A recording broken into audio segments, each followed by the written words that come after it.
another episode of Financial Freeway. My name is David J. Atwood. I'm the man rocking the Ray-Bans, and I have to tell you about the most perfect day I had on Saturday. It was one of those days where everything kind of coalesced into this perfection. My niece got married, and Lauren and Ben got married, and it was a beautiful ceremony in the forest. It was so crazy. I ended up, and this is one of my failings in life, and I have a few that I admit, and I admit freely, because they're not those, what are they called, those mortal failures, I guess they are. But you tend to admit those kind of failures pretty freely. But one of my failures is I time things too closely. Like, I'll go on Google Maps, I will figure out how long it's going to take for me to get to, figure out how much it's going to get for me to get from one place to another, and then I will leave at like giving myself like 5 minutes of grace on that, and it always ends up biting me so horribly. So the wedding was supposed to start at 3:30. So what do? In my genius, I time it so we get there at exactly 3:30. Well, we're pulling up, and the bridal party is starting to come down to get staged up in this little place in the forest. And I pull up in the truck, and the wedding planner runs out and jumping and screaming, waving her arms, telling me to stop. You got to stop. Just stop. Park the car right there in the middle of the road and get to I was like, what? But I thought I had 15 minutes. No, I did not. Note to self, be there earlier. So we ended up just leaving the car in the middle of the road, running through this path, me and Gabby, through this path in the forest. And we ended up getting to this clearing in the forest where they actually have a wedding venue set up. And it was kind of beautiful. I was like, this is really, really nice. And we found our seats just in the nick of time. And we're sitting there, and the weather was perfect. The sun was shining. The temperature was spot on. It was a beautiful May day. And while we're all sitting there waiting, the light was filtering through the trees, and just as the ceremony was supposed to start, the cottonwood started to fall from the trees like confetti, and it was just magical. It really was. It was a really great day. We had a good time surrounded by love, laughter, and family, and it made me really think about how important all that is. The reason you put up with all the crap from your family forever, all the garbage, is for one day to be standing there at a cidery in an orchard that overlooks the Pacific, and with a backdrop of Mount Baker on a beautiful May evening, with the sun setting. It's just breathtaking. I was looking around going, this is what family's all about. And I thought about all the people that had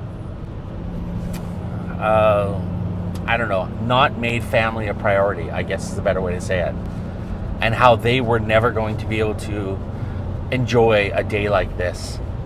And I was like, this is what it's about. This is what all the stuff is about. This is what the sacrifice is about. This is what the self-reliance is about.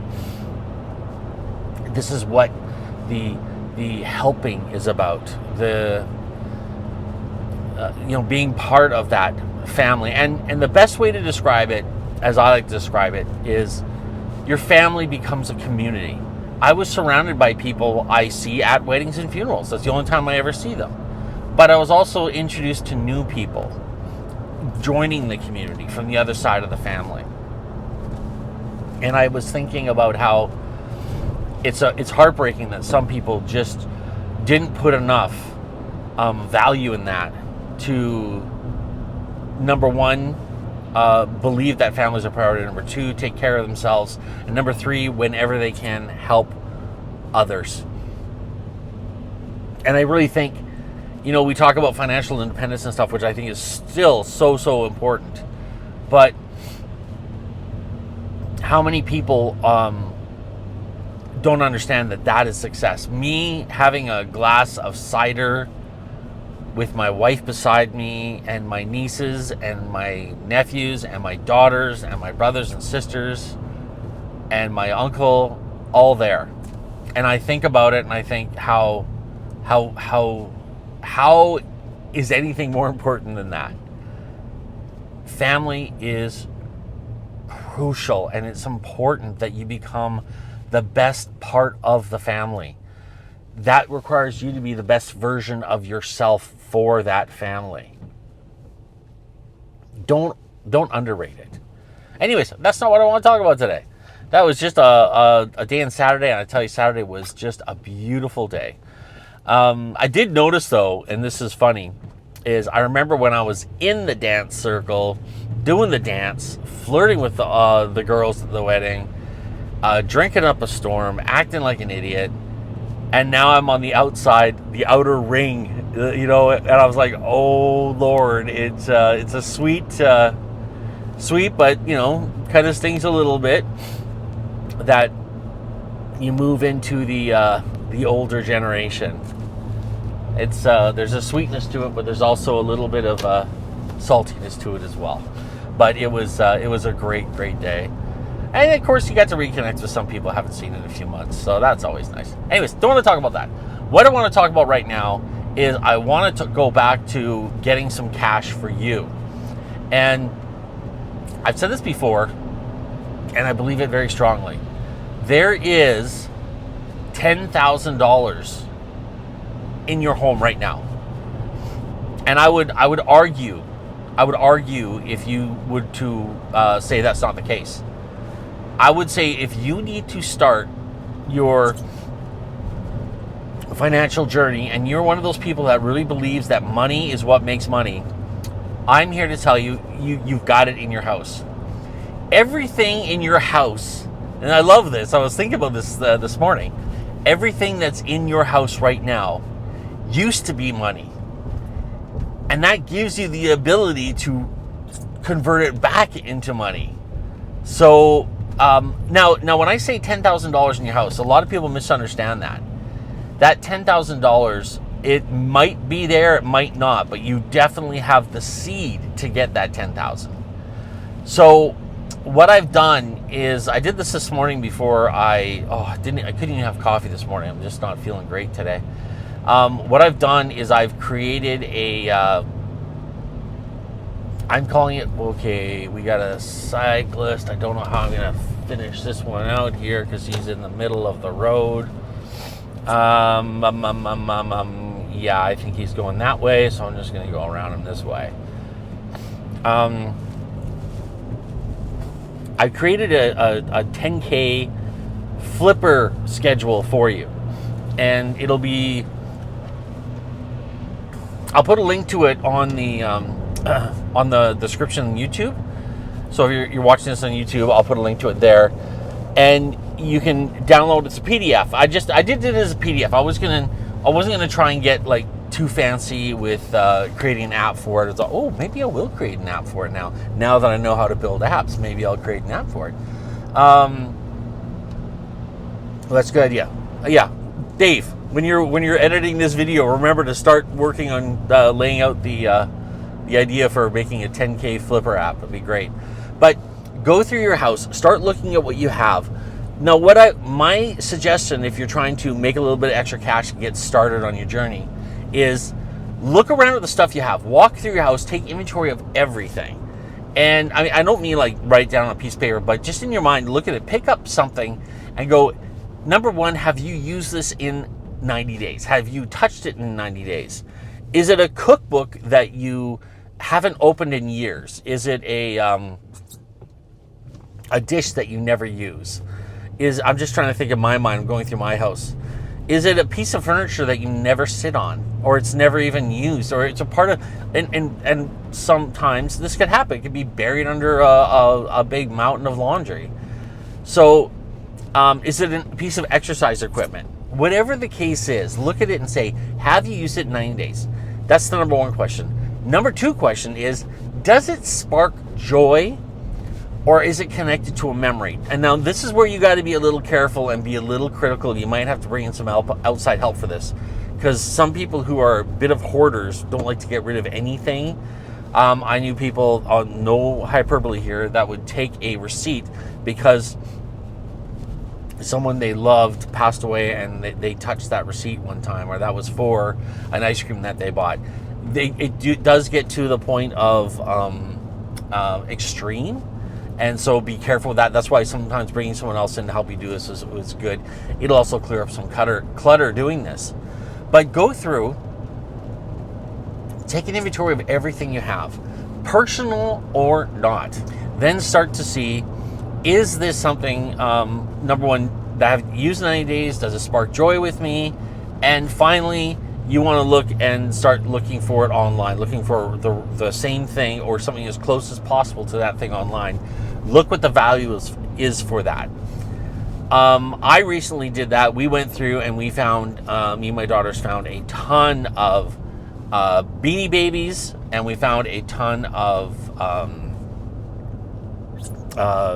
VHS tapes, the old classic Disney VHS tapes. And I had no idea these things had any sort of value, but there are people who are looking for these collectible things. And so we started thinking, okay, what else can we do, right? Like, put these things online. So start by going through what you already have. You've made some poor financial decisions in the past. You bought things that didn't matter. This could even be clothes. Start going through, and then I didn't even notice until this morning, but there's actually an app where you can post an item on multiple marketplaces. Like, I know in Victoria we used a company called, the biggest one for the longest time was Used Victoria. There's Virage, and then Facebook Marketplace, of course, and eBay. eBay is, of course, always the biggest one. Go through and find a number that you're comfortable with, put it on, and then sell it. Try to sell it. I will tell you from personal experience, you're not going to sell everything, but you will sell some stuff, and you will get yourself started. And then what you can do, if you want, this is a really great thing to do, go garage sailing. Go with a partner. If you could team up with someone, you can do it yourself. And let's just do it yourself. Let's do it that way. You can have your phone set up that you could go online and look for things as you're at a garage sale and see things that are undervalued, pick them up and flip them. You can do that. And as you start doing it more and more, you'll start to get like almost like a second nature about it, like a sixth sense about something. You'll look at something and go, okay, I think that we can get some value out of that. But if you've got a partner who can look up the price of things while you're looking at things and describing them to them, my God, you guys could clean up. Find some things that are undervalued, take them, clean them up, take good photos of them, use natural light whenever possible. I've used LED lights in the past. That can be troublesome, but sometimes it works really well. Try to get a nice clean background, but natural light is always the best. Use a good camera. Heck, I mean, on the phone right now, if you're watching this on a phone, phones right now have great cameras. It's mind-boggling the power of these cameras that phones have. Use that, put it up online. Look, you can spend a couple of hours garage sailing in the morning, and then a couple hours when you get home in the afternoon on a Saturday, and post all these things up. Another thing that's really cool to do is set up a little photo station in your house somewhere, with a nice clean backdrop, a good natural light coming in, and it can be simple as a really large piece of paper or a piece of fabric that makes a nice backdrop, or just a clean wall, a nice clean light colored wall. Get that stuff out there. Look, I want to help everyone get to a place of financial freedom. And this idea I love so much because it requires no education, no investment. It doesn't even require a car, for Pete's sakes. You just go through your house, that's how you get started. Get used to the idea of flipping things, buying things and then flipping them. You're going to take a bit of a hit for the things you already have, but that's okay. That's you're not going to get what you paid for. Maybe not. I don't know. But look around. Like, is the lawnmower not working? Spend some time fixing it up. Get it to run, then sell it. Sell it at a profit. Get some money. Get started. Get some success behind you. I find that's one of the key components about success is getting that first win, getting that first sale, getting that cash in your hand that you made from nothing. That's where the real power comes from. Once you start getting a couple of those, you get like drunk on your own sense of power with that stuff. Anyways, thanks so much for watching, everyone. Yes, let's get down to that. Let's get to that. Get a bit of cash in your pocket. Get it up to 5 figures in your savings account or your investment account. Let's do it. Let's go through our stuff. Get rid of the stuff that's holding you back. It's just stuff. Convert it to money. Make that money work for you. That's the first step to becoming wealthy. Anyways, folks, thanks so much for watching. Make sure you check out my Whiskey Compass project at whiskeycompass.ca. Also, make sure you like, subscribe, and share the video. That always helps with the algorithms so much. And, as we say, spread the word. Spread the gospel about what we're teaching here, because it is our mission here to make sure that everyone understands that they have an inalienable right to live a life of success, happiness, and abundance. Wherever you are in this slightly rainy spring day, God bless.